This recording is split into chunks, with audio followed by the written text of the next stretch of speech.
오늘 본문은 마태복음 16장 21절부터 28절까지 말씀입니다.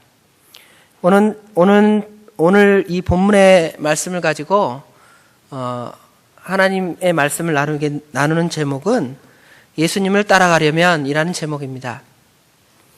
예수님을 따라가려면. 오늘 본문 24절에 보면 예수께서 제자들에게 이르시되 누구든지 나를 따라오려거든 그랬죠? 이 말씀을 따라 우리가 예수님을 따라가려면 어떻게 행해야 되는가를 오늘 본문에서는 우리에게 잘 가르쳐주고 있습니다. 오늘날 우리 성도들은 다 예수님을 따르는 사람들입니다. 예수님을 따르는 제자라는 것이지요. 그런데 과연 우리가 예수님의 제자인가? 요새 베스트셀러로 기독교 서점에 나와 있는 책 중에 하나가 팬인가 제자인가 이런 책이 있어요. 여러분은 과연 예수 그리스도의 팬인가? 무슨 누구누구의 팬입니다. 그러면 그 사람이 나오면 환영하고 좋아하고 단지 따라가는 그러한 사람인가? 아니면 제자인가? 진짜 그 삶을 그대로 따라서 본받고 그대로 나아가는가? 이거를 우리가 생각해 봐야 됩니다. 과연 우리는 예수님의 제자입니까? 아니면 자신의 목표나 자신의 삶에 한 디딤돌로서 예수 그리스도를 사용하고 있지는 않습니까? 예수를 믿으면 복 받는다. 예수 믿으면 잘 된다. 이 말이 틀린 말이 아니지만 단순하게 우리가 예수를 믿음으로 복 받고 세상에서 잘 되기 위해서 예수 그리스도를 따라가고 있습니까? 아니면 정말 예수님을 따라서 나는 예수님처럼 살기를 원합니다 하고 진정한 제자가 되려 합니까? 오늘 이 본문의 말씀을 우리가 상고해 보면서 마지막에는 그런 결론을 찾아야 돼요. 아, 내가 예수님의 제자로 살아가지 못하고 있구나. 아니면 내가 살고 있구나. 힘쓰고 있구나. 이거를 발견하고 그러지 못한 그러한 경우가 있다면 저 자신이라도 이 말씀을 전하면서 회개하면서 아, 내가 이제 예수님의 제자가 돼야 되겠구나 하고 그대로 살아가는 저희들이 되기를 원합니다. 먼저 그런데 예수님을 따라가기 전에 생각해 봐야 될 게 있습니다. 그게 뭐냐면 예수님은 과연 누구신가입니다. 내가 누구를 좋아하고 따라가고 있는데 그 사람이 누구인지를 알지 못해요. 그럼 어떻게 될까요? 그 사람을 따라가다가 멸망길로 갈 수도 있습니다.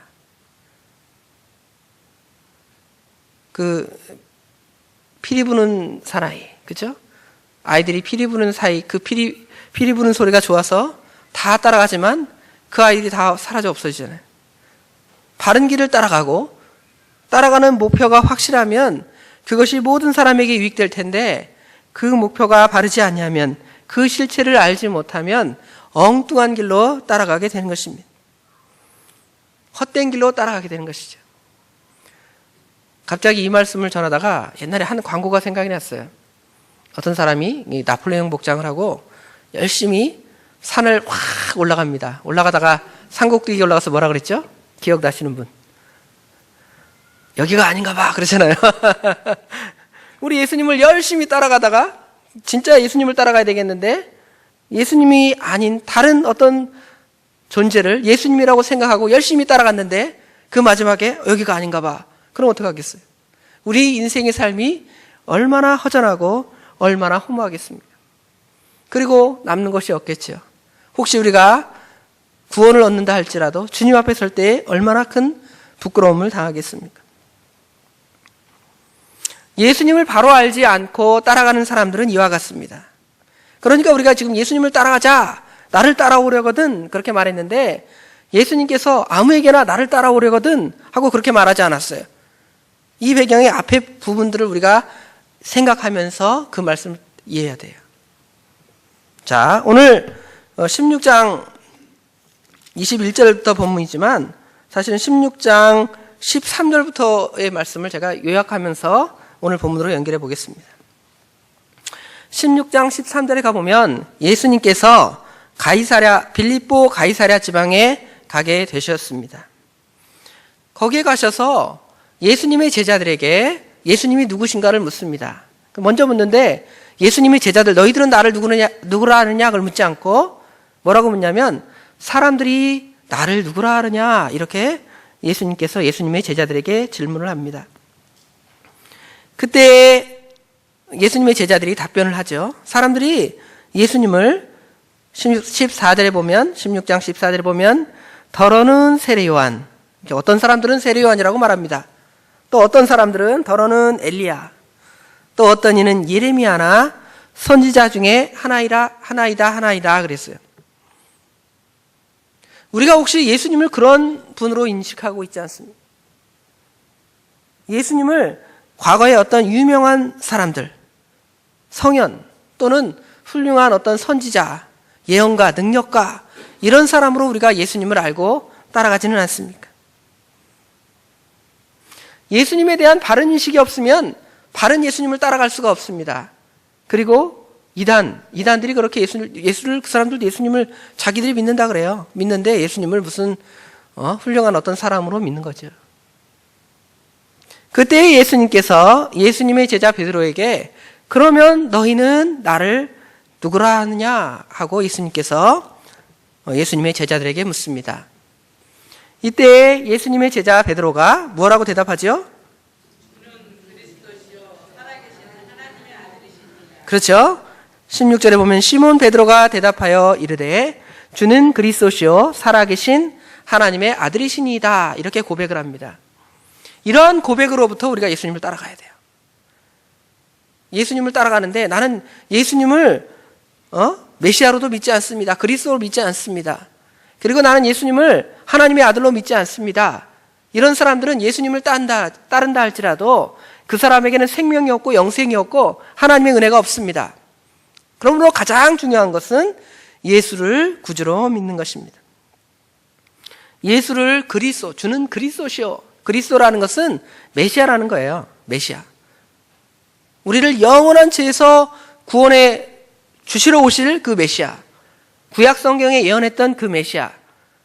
이스라엘 백성들이 처음에는 오해했지만 뭐라고 오해했냐면 자기를 이 열방의 종로로 타는 우리 이 민족을 구원해서 그렇죠? 강대한 민족을 세우는 그러한 메시아로 이해를 했습니다.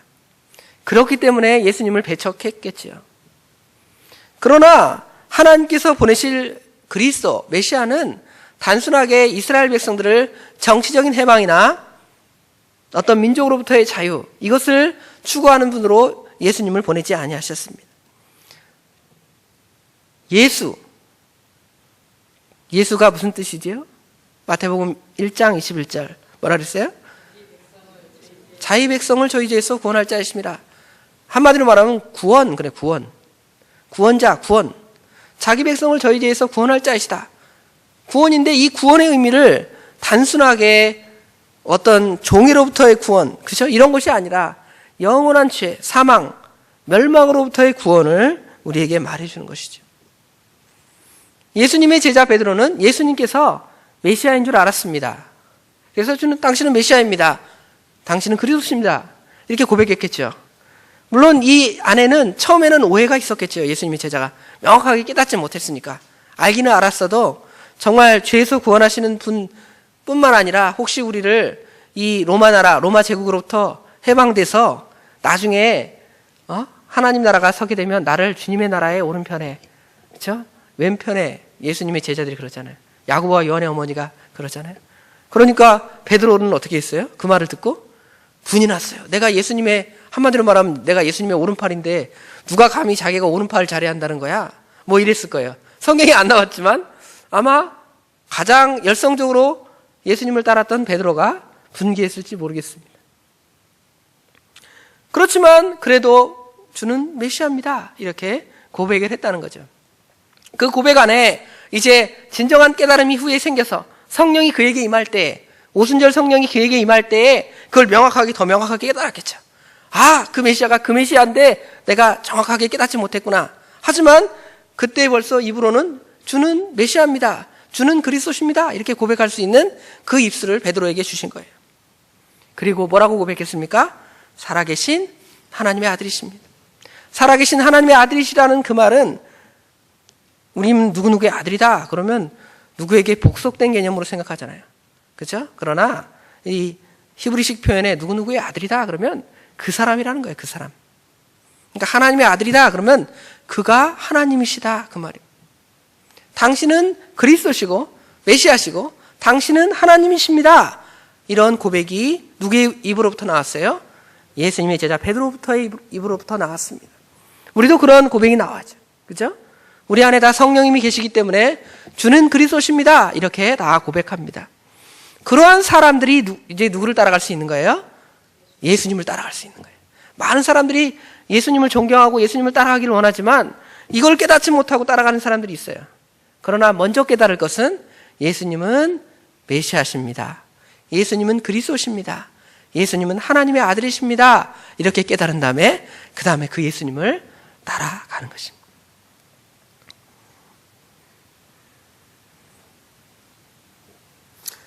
베드로의 이러한 고백에 예수님께서는 베드로를 칭찬하십니다. 뭐라고 칭찬하시죠? 바요나 시몬아 내가 복이 있도다. 이를 내게 알게 하니는 혈육이 아니요 하늘에 계신 내 아버지시니라. 사실 이러한 고백을 할 수 있는 것, 예수님을 그렇게 알게 된 것은 우리 자신의 어떤 지혜, 우리 자신의 어떤 명철함, 그죠? 똑똑함 이런 것들 때문에 아 예수님 그런 분이야 이렇게 입으로 고백할 수 있는 게 아니에요. 우리보다 더 성경을 많이 읽은 사람들도 예수님 믿어지지 않는 사람들은 여기 성경에 많은 윤리적인 교훈들을 찾고 아 훌륭한 분이다 이렇게 말하지만 예수님을 메시아라고 고백하지 않는 사람도 있어요. 그러나 성경 다 읽어보지 않아도 그 마음 가운데 성령님이 임하신 사람들은 그 말씀을 들을 때 아 예수님은 하나님의 아들이시구나, 예수님은 하나님이시구나, 예수님은 내 죄값 때문에 죽으신 그 그리스도시구나 이렇게 고백이 되는 거예요. 그렇기 때문에 이것이 복이라는 거예요. 그런 복을 여러분이 받았으므로 여러분이 예수님을 따라가야 되는 거예요. 왜 예수님을 따라가는가? 그냥 하나의 훌륭한 샘플 모본이니까 그 사람 따르면 사람들이 존경하고 좋아하니까 그게 아니에요. 우리가 예수님으로부터 그런 은혜를 받았기 때문에 우리는 당연히 예수 그리스도를 따라가야 하는 것이지.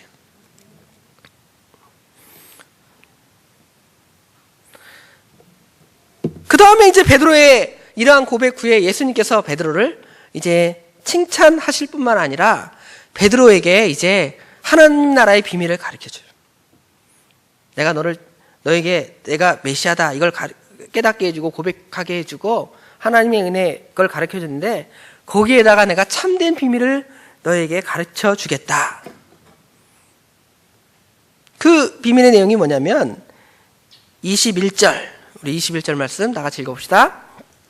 이때로부터 예수 그리스도께서 자기가 예루살렘으로 올라가 장로들과 대제사장들과 서기관들에게 많은 고난을 받고 죽임을 당하고 제3일에 살아나야 할 것을 제자들에게 비로소 나타내시니 그 전까지는 이 말씀을 안 하셨다는 거예요. 그렇죠? 왜냐하면 깨닫지 못할 사람들에게 백날 얘기하면 뭐 하겠습니까? 그죠? 예수님을 바로 깨달았으니까 그 다음부터 이제 내가 하나님 나라의 비밀을 너에게 말해주겠다 그거예요. 무슨 신천지에서 말하는 비유, 은유를 푸는 게 아니라 정말 하나님께서 우리에게 베풀어 주실 그 구속의 그 비밀을 지금 예수님의 제자들에게 가르쳐 줍니다. 예수님께서 예루살렘에 올라가실 것이고 장로들과 대제사장들과 서기관들에게 많은 고난받고 죽임당하고 제3일에 살아날 것이다. 이것을 가르쳐 준 거예요. 메시아 그리스도께서 그 일을 행하실 거라는 거예요. 근데 지금 메시아에 대한 얘기는 확실하게 고백하고 깨달았는데 메시아가 할 그 일에 대해서는 명확하게 깨닫지 못한 거예요. 그러니까 이제 가르쳐 준 거예요. 너희가 메시아를 지금 고백했지? 사실은 메시아는 이러한 일을 하는 거야. 너희가 나를 그리스도라고 고백했지?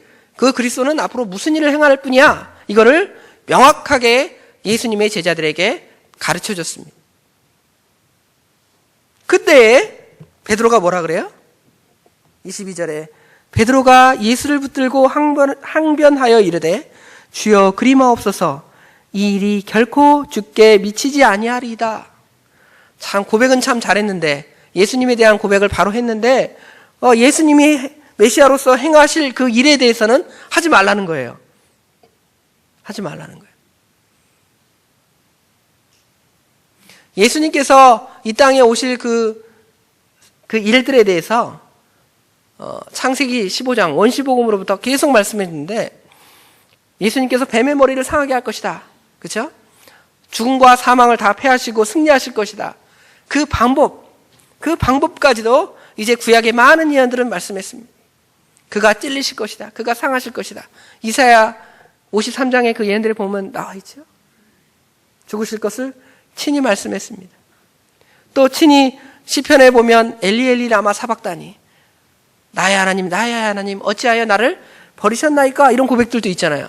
이런 많은 구약의 예언들이, 메시아에 대한 예언들이 분명히 예수님께서 십자가에 못 박혀 죽으실 것이고 3일 만에 부활하실 것과 하나님의 은혜를 받을 것에 대해서 말씀해 줬는데 이것들은 생각하지 아니하고 메시아가 단순하게 그들을 영원한 그 로마의 속박으로부터 영원한 나라, 지금 영원한 나라가 어디 있습니까? 세상 나라에. 그렇죠? 다 멸망하죠.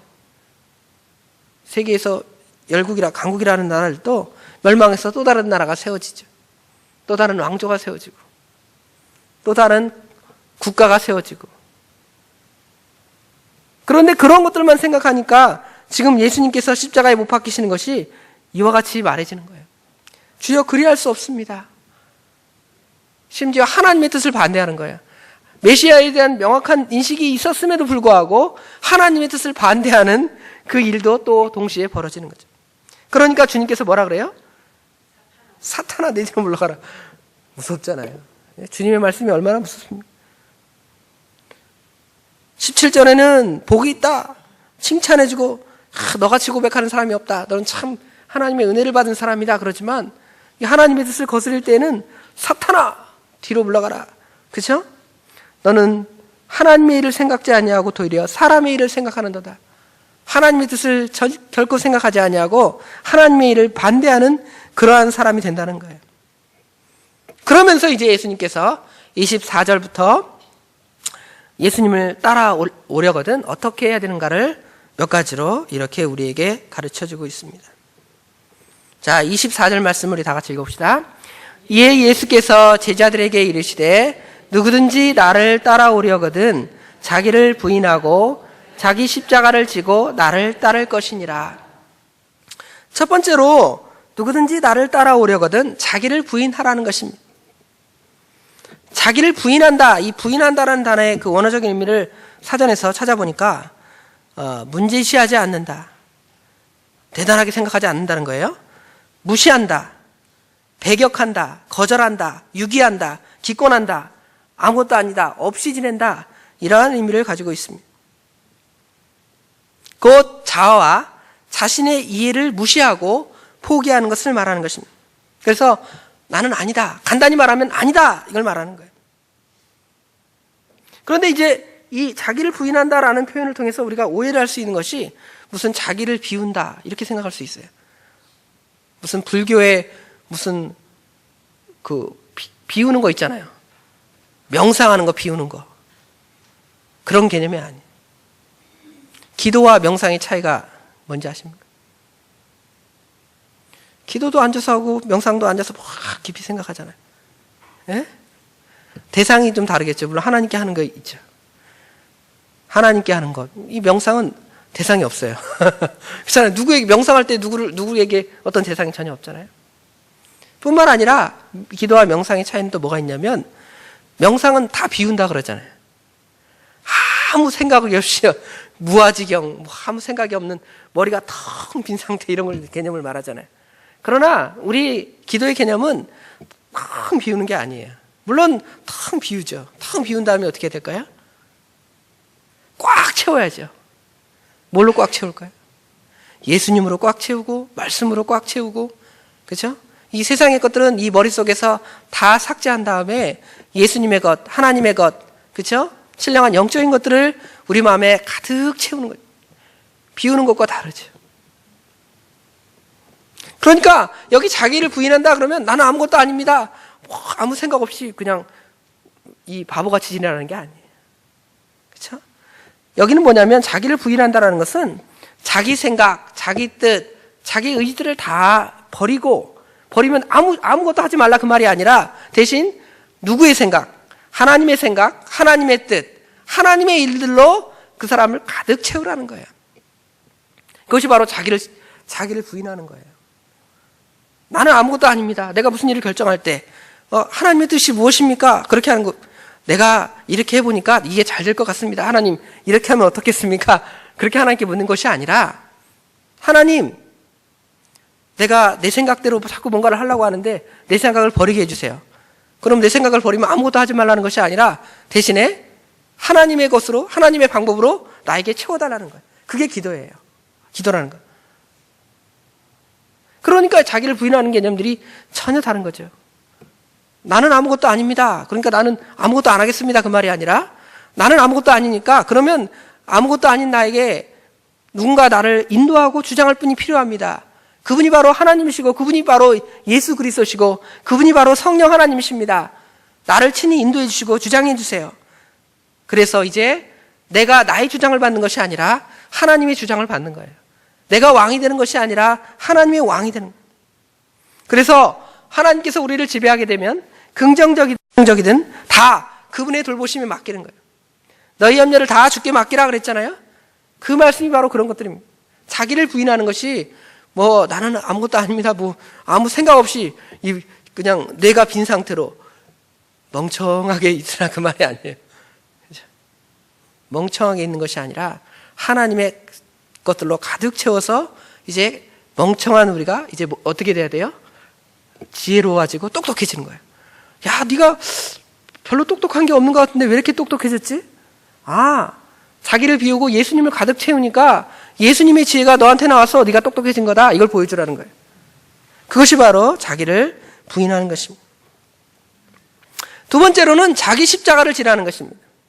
우리가 이 자기 십자가를 진다고 할 때 어떻게 많이 이제 해석을 하는 경우가 있냐면 자기에게 있는 그 여러 가지 좋지 못한 것, 예를 들어 건강이 좋지 못한 것, 아니면 실직한 것, 아니면 무능한 부모가 있는 것, 아니면 구원받지 못한 배우자가 있는 것, 아니면 자기 마음대로 살아가는 자녀가 있는 것, 이런 자녀를 보고 이것이 나의 십자가야, 이걸 내가 지고 가야 돼, 이렇게 생각할 때가 있어요.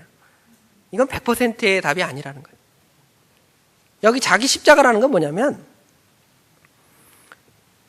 십자가라는 것을 우리는 십자가의 개념이 너무 멀어요.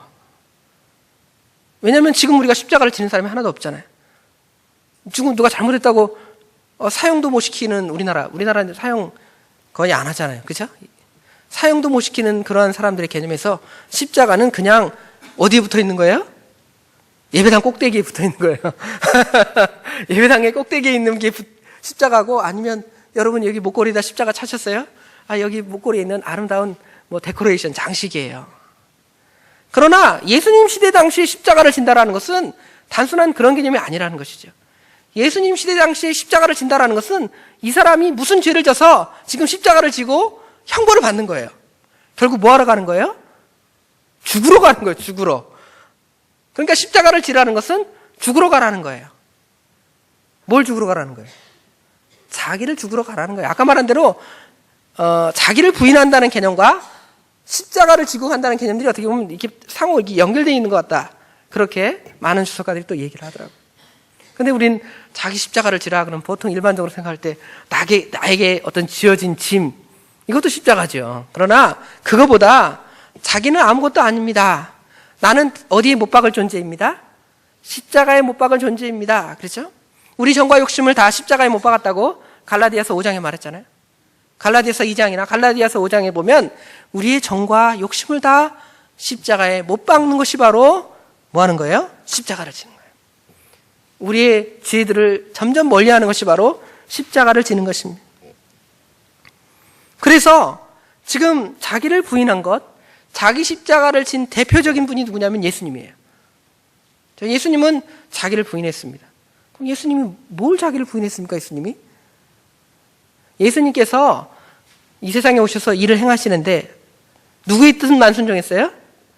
아버지 하나님의 뜻만 순종했잖아요. 아버지 하나님의 뜻으로 순종하다가 이거 아버지 하나님의 뜻이 나랑 맞지 않네? 그만두겠습니다, 하나님. 나는 십자가 안 지겠습니다. 다른 방법으로, 하나님은 이 방법으로 우리를 구원하시려고 생각을 했는데, 예수님이신 그 성자 예수님께서 나는 그 방법이 아닌 것 같아요. 다른 방법을 또 생각해 봅시다. 우리 죄인들을 구원할 다른 방법이 뭘까요? 그게 아니라 자기 방법들은 다 포기하고 누구의 방법대로? 아버지 하나님의 계획하신 대로 그대로 순종했어요. 그래서 죽기까지 십자가에 복종하셨잖아요. 그렇죠? 그러니까 예수님께서는 자기를 부인하신 거예요. 하나님인데 하나님으로서는 모든 것을 자기 마음대로 하실 수 있는 게 하나님이시잖아요. 그렇죠? 그런데 다 포기하시고 성부 하나님의 그 뜻대로 그대로 순종해서 그 일을 감당하셨다는 것입니다. 또 십자가를 지셨잖아요. 우리 예수 믿는 성도들을 위해서 사람이 몸이 되시고 죽기까지 십자가에 못 박혀 복종하셨습니다. 결국은 여기 나를 따라오려고는 자기를 부인하고 자기 십자가를 지라는 것은 예수님 따라 그대로 행하라는 거예요. 우리는 얼마나 예수님을 지고 예수님을 따라가고 있어요. 예수님대로 행합니까? 자기를 부인하지 않아요. 자기 마음대로 자기 생각대로 다 계획해놓고 하나님 내가 이렇게 계획하고 이렇게 했는데 하나님 해주세요. 이렇게 그게 기도해요. 그렇잖아요. 저도 그렇게 기도할 때가 덜어 있어요. 내가 다 정해놓고 하나님 나 이거 해주는데 하나님 이거 해주세요. 하나님 뜻은 전혀 생각하지 않고. 그죠? 또 자기를 부인하지도 않고 십자가를 지지도 않습니다. 낮아지지도 않고 겸손하지도 않습니다. 높아지기만 원해요. 이 강대상 제일 꼭대기에만 오르기를 원해요. 우리 목사님 말씀 잘 전했습니다. 은혜 받습니다. 이런 소리만 듣기 원해요. 목사님 그렇게 전하면서 그 말씀대로 살아갑니까?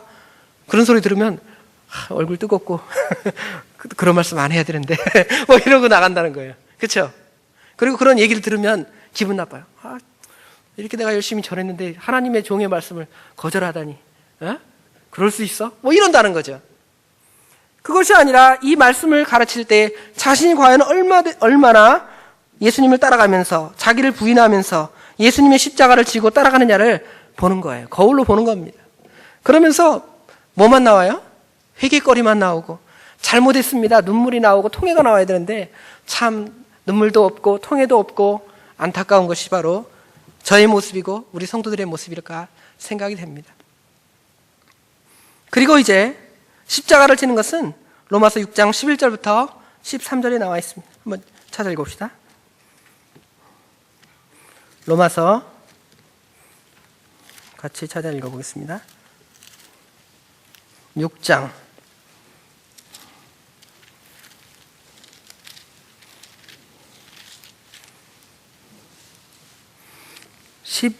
11절부터 13절 이와 같이 너희도 너희 자신을 죄에 대하여 죽은 자요 그리스도 예수 안에서 하나님에 대하여 살아있는 자로 여길지어다. 그러므로 너희는 죄가 너희 죽을 몸을 지배하지 못하게 하여 몸의 사욕을 순종하지 말고 또 너희 지체를 불의의 무기로 죄에게 내어주지 말고 오직 너희 자신을 죽은 자 가운데서 다시 살아난 자같이 하나님께 드리며 너희 지체를 의의 무기로 하나님께 드리라. 이것이 바로 십자가를 지는 거예요. 죄들을 다 버리고 다 하나님께 우리 자신을 다 맡기고 하나님께 사용되어지고 의의 도구로, 의의 병기로, 의의 무기로 우리 자신을 사용하는 것입니다.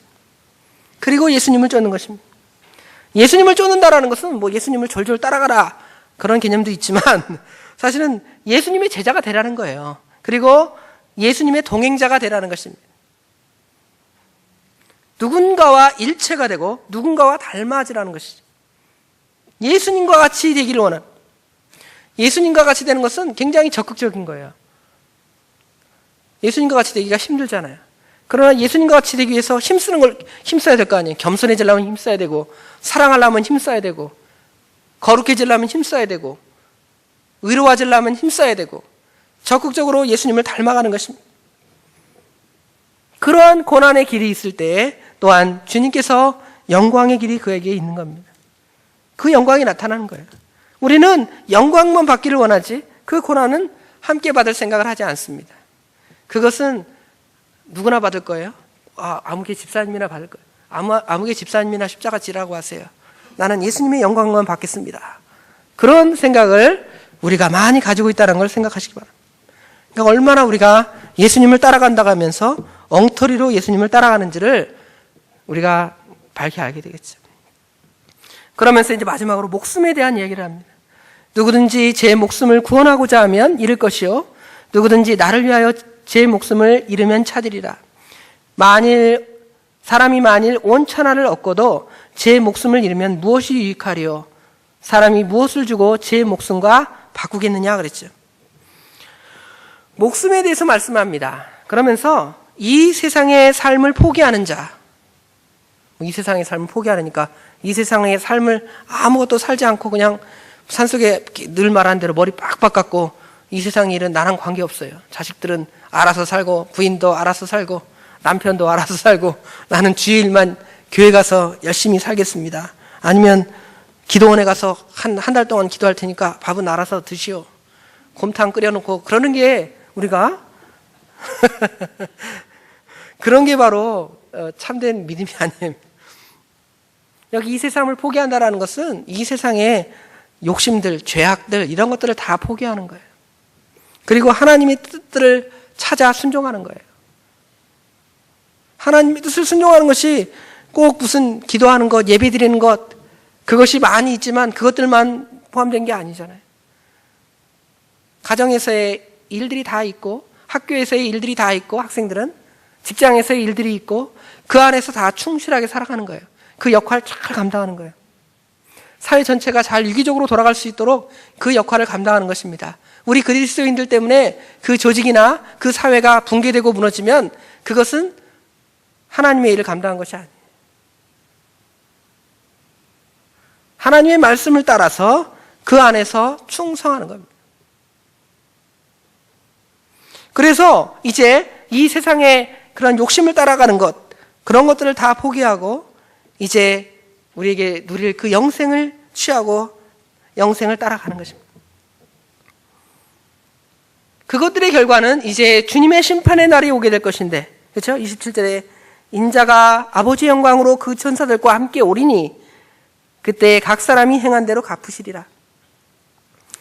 상을 받는다는 개념들을 우리가 말씀 들을 때 성경의 그 상의 개념이 우리는 상이라는 것을 어떻게 생각하냐면 내가 뭔가를 열심히 잘해서 뭔가를 이렇게 얻어서 거기에 이제 그것을 잘 했다라는 어떤 증표의 어떤 개념으로 상을 부과하는 개념으로 생각할 때가 더 있습니다. 그러나 성경의 상이라는 개념은 그냥 상이 아니라 어떤 단어를 사용하냐면 보상이라는 단어를 사용해요. 보상. 하나님께서 너가 수고한 만큼의 그것들을 그대로 주신다는 거예요. 그렇게 생각하면 우리가 여러분 그걸 싹이라고 생각한다면 우리가 얼마나 그 수고하고 힘쓰겠어요. 단순하게 상 받는다 그러면 여러분 뭐라고 생각해요? 그 상 안 받아도 돼. 그러니까 노력하지 않는 거예요. 그러나 하나님께서 그것을 너의 행한 대로 보응하신다, 보상하신다, 그대로 갚아주신다. 물론 이것은 우리에게 구원의 문제와는 상관없어요. 구원은 우리의 보상의 문제가 아닙니다. 구원은 하나님께서 전적으로 우리에게 베풀어 주신 은혜입니다. 그러나 하나님께서 우리에게 행한 대로 갚아주신다라고 말할 때 이것은 우리의 구원의 문제가 아니라 하나님 앞에 설 때 너가 얼마나 잘했느냐 못했느냐 그것을 너가 행한 대로 그대로 보상해 준다는 거예요. 잘했으면 그 잘한 만큼 주고 못한 사람은 그 못한 만큼 하나님께서 책망하시든지 그렇죠? 부끄러움을 당하든지 그렇게 행하시겠다는 거예요. 그걸 생각하면 우리가 하나님 말씀을 따라 살아가는 것이 얼마나 중요하고 옳은 것인가를 보는 겁니다. 인자가 아버지 영광으로 그 천사들과 함께 오리니 그때 각 사람이 행한 대로 갚으리라. 그러면서 28절에 진실로 너에게 이르노니 여기 서 있는 사람 중에 죽기 전에 인자가 그 왕권을 가지고 오는 것을 볼 자도 있느니라. 그 영광을 누릴 사람이 있다는 거예요. 그 영광.